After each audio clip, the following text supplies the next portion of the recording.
I want to ask a couple of things, but I want to first see your response to this because I'm not actually sure what's going on. But the groups that the Islamic regime brought into Iran, like from Iraq and all these other places to subdue the protesters, hired guns and everything. Have you heard what's gone on with them? Have they been like dormanted, or are they kind of like went back to their countries, or what's going on? Do you know anything? So so I know that there are some permanent terrorist groups from outside of Iran that the Islamic Republic has brought inside Iran. I know, like for example, al-Shaabi or the Popular Mobilization Front have been given have been university access. Like they've been brought in many of them inside Iran as university students, which is such a joke, by the way. But they're actually militia, like fighting forces for the Islamic Republic, for specifically for suppressing the Iranian people when they protest.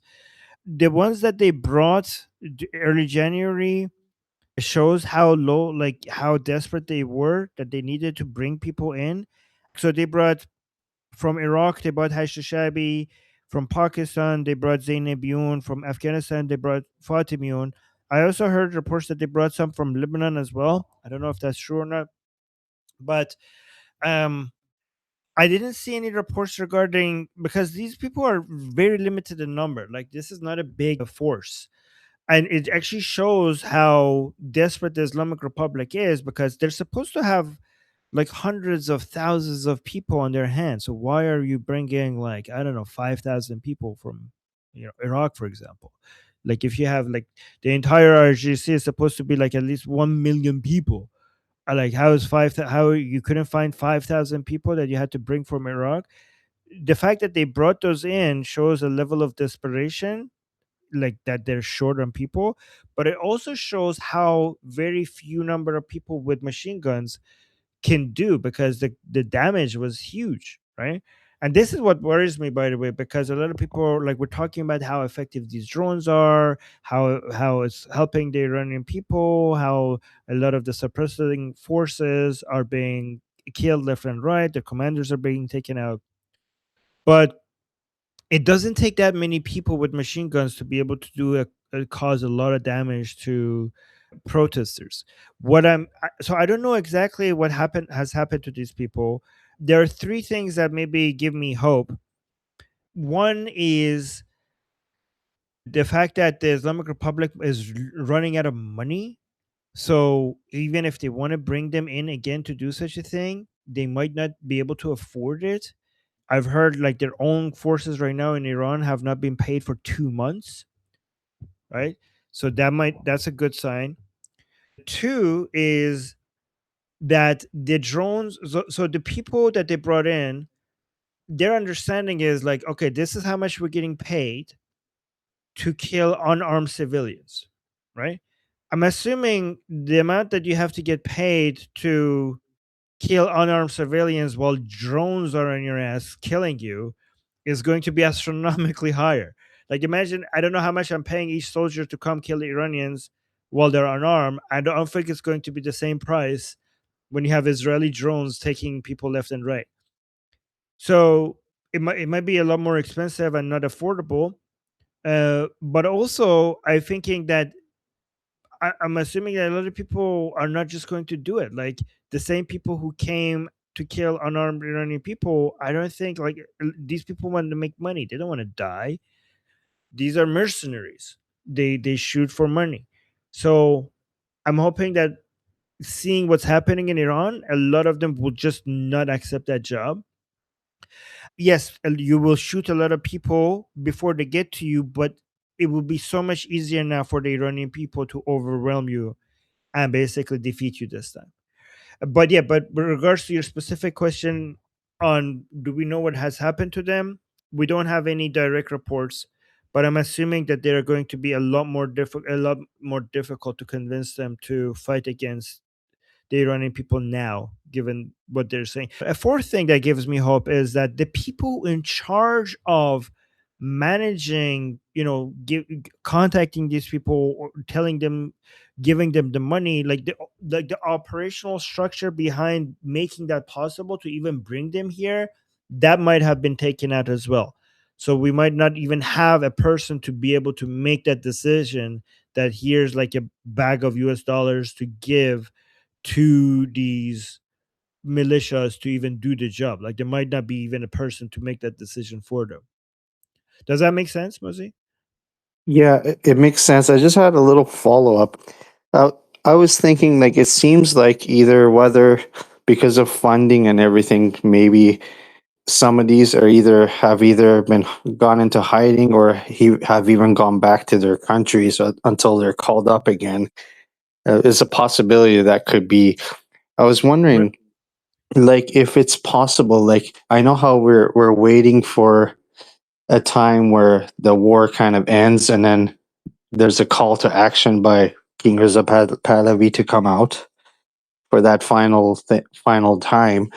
But I was thinking, what if there was a situation where, like, for example, trying to find out your opinion on what would be a situation where, like, if the war is still going on, but some of these places, like some of the cities, we can see the forces are a lot less active than other cities. Like Tehran, they have a lot of forces and checkpoints, but we don't see a lot in some of the other cities.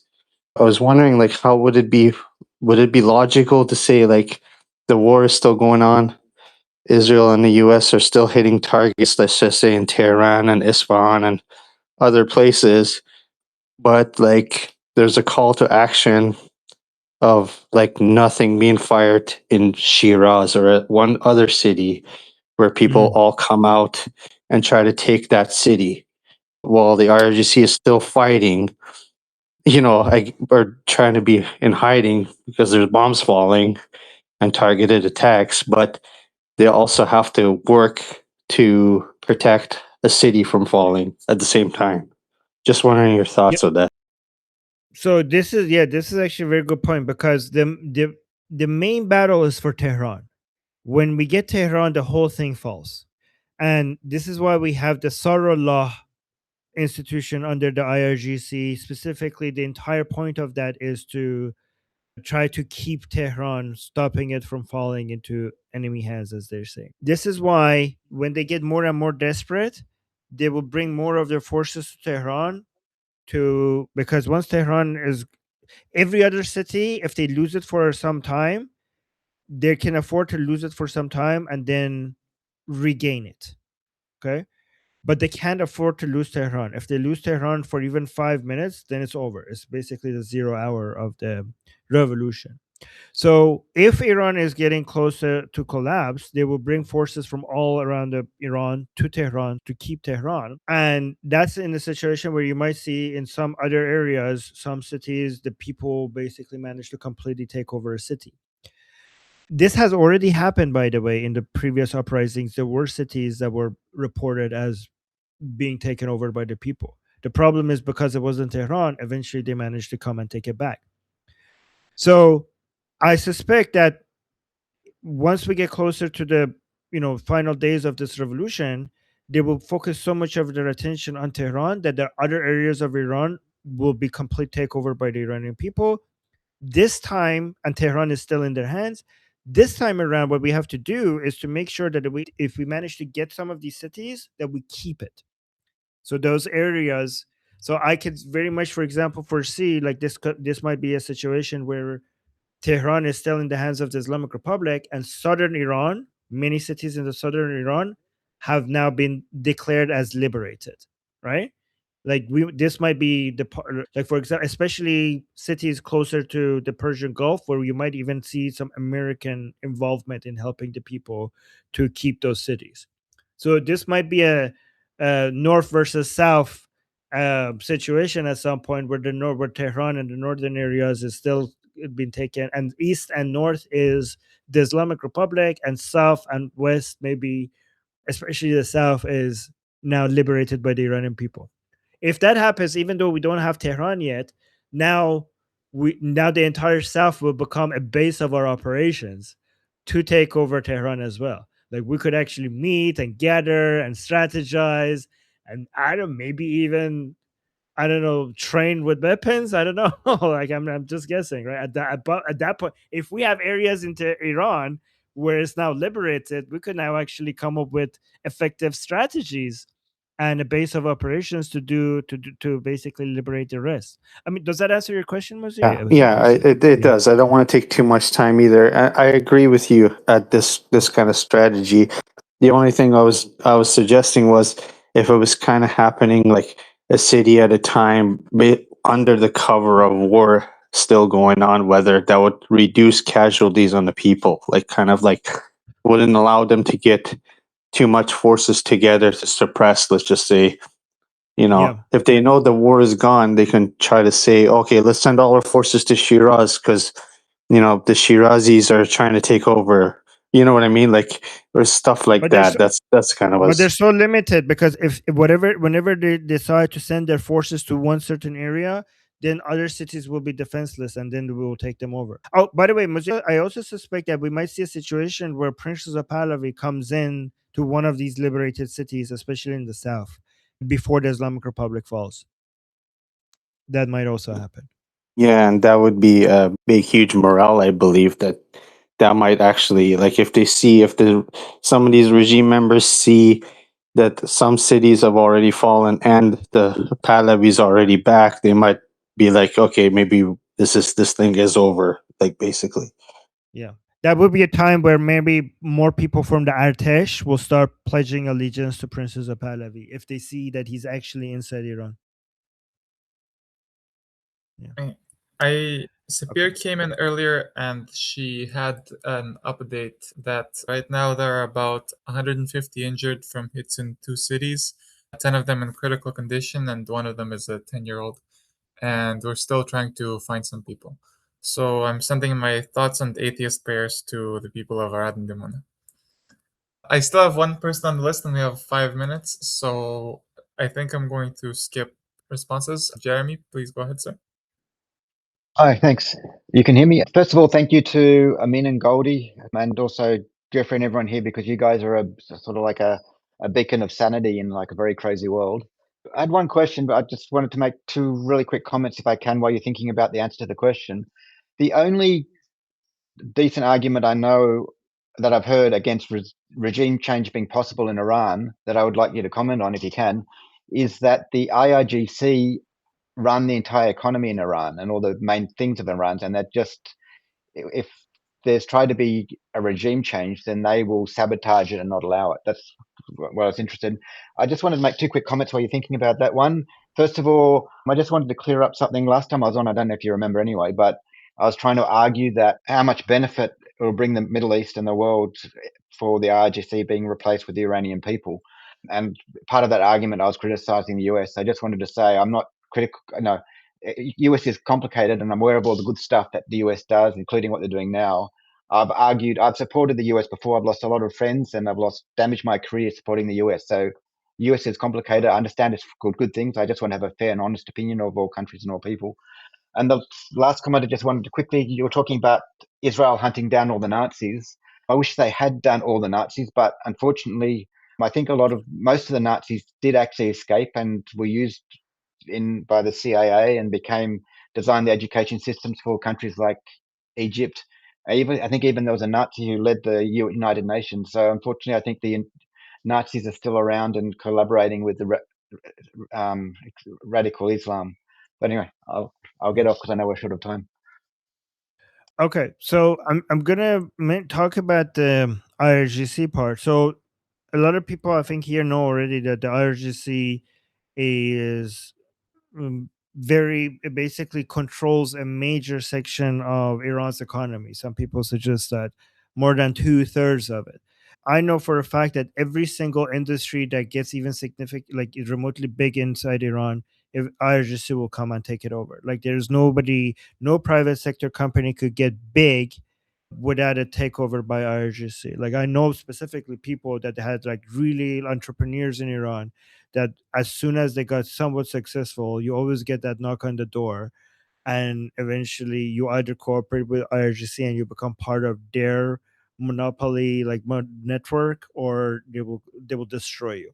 This is the why you either have to remain very, very small and insignificant, or if you're successful, they will eventually you will hear that knock one day. So the private sector in Iran is very, very weak, and it cannot compete with the IRGC, which basically controls every single major industry inside Iran. So the question is, you ask me if it's difficult to get rid of IRGC because of the level of control that it has. Will they be able to sabotage everything? I mean, they might, but at the end of the day, whatever they do, the the businesses are like, there's money to be made. There are people willing to work. Like sabotage how, for example, like blow up the factories? I don't know what we're talking about here. I'm pretty sure like some of them would want to destroy and basically leave scorched earth for us as much as possible. But I mean, after World War II, Germany was really destroyed under the bombardments. Like Germany was economically under a very, very poor condition right after World War II, and now they're the biggest economy in Europe. The number one. They went from being basically, after World War II, Germany went from being absolutely bankrupt with a lot of its infrastructure completely destroyed to now being the biggest economy in Europe. So my point is that if there's the willingness to work, if there's a willingness to make money and do business and generate wealth, and if there's like a national unity and the know-how and the education and the drive and the entrepreneurial spirit to build a country, and with the oil and gas also still being there, and all our other natural resources, and more importantly our human resources, whatever they take away from us, we are going to be able to rebuild it. The economic consequences of whatever sabotage they could do is significantly lower than the economic cost of them staying in power. Like the Iranian people, the cost to our economy of the Islamic Republic continuing to exist for just one more month is so much higher than whatever damage they could do on their way out. Whatever damage they could do on their way out is temporary. Them staying in power and continuing to destroy our natural resources, our environment, our people, our air, everything. They're destroying everything every single year. Like, what amount of sabotage can they I think the do? argument, it's that not my will- argument, but I think the argument was that these people will stay controlling what they control when you try to put in Reza Pahlavi, oh, whoever it is, and then oh no, they there's will no be the way. powerful people. Oh, well, let me actually finish my sentence. Like, there's no amount of sabotage they could do that will be as damaging as them staying in power. One, two, there's absolutely no way. Like, you think the Iranian people are going to tolerate the IRGC staying in power and controlling anything? I'm. You have to be worried if these people will be able to keep their lives. Forget their businesses. There's going to be a debate whether these people are going to be allowed to live. Like, you think these people going to have the IRGC is going to be given an opportunity to maintain its grip over our economy?